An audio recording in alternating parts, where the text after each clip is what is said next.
зашпілены на ўсе гузікі, абуты. Набліжаўся ён да вёскі, ахутанай залатым пылам.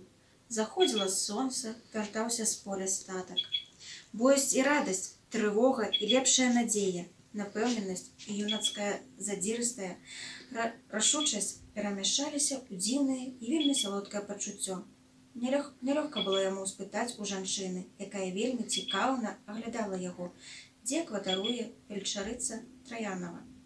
Жанчына паказала на вялікую хату са старым клёнам пад акном. У двары Пятра сустрэла дзяўчынка год 8, якая на ганку скрэбла бульбу. «Скажыце, Саша дома?» – нясмела спытаў Пятро. Быццам перад ім была не малая, а нехта сталы і суровы з выгляду. «Хто?» – не зразумела дзяўчынка. «Александра Фёдоровна, Траянова». Яшчэ больш разгубіўся хлопец. «А вунь, у садзе!» – і гукнула. «Цёця Шура, да вас прыйшлі!»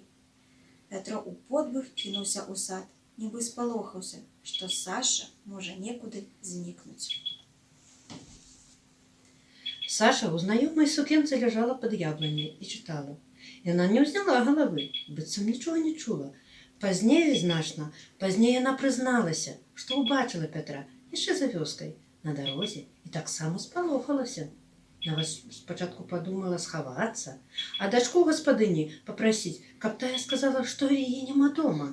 Але, зразумеўшы, што гэта наіўна, і непрыгожа, і жорстка, яна, каб не выдаць свайго страху, свайго хвалявання, засталася ляжаць, глядзець у кнігу і слухаць спалоханыя ўдары ўласнага сэрца, размову Пятра з Нінкай, яго паспешлівыя крокі. Пятро спыніўся за колькі крокаў ад яе. Недзе ў глыбіні душы успыхнулі крыўда і рэўнасць. Пісала, што часу няма, а сама у садзічку кніжачку чытае. Але крыўда гэтую захліснула гарачая хваля пяшчоты. Ён шэптам паклікаў: «Саша!» Яна ўзняла галаву і, шырока расплюшчыўшы свае вялікія прыгожыя вочы, у водсвеце вячэрняй зары зусім пунцовым зрабіўся яе твар. «Ты?» Пятра ашаламіла такое яе здзіўленне, і ён стаяў разгублены, бездапаможны, варты жалю.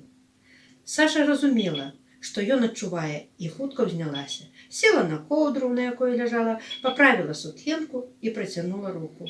«Ну, добры вечар, будзьце госцем!»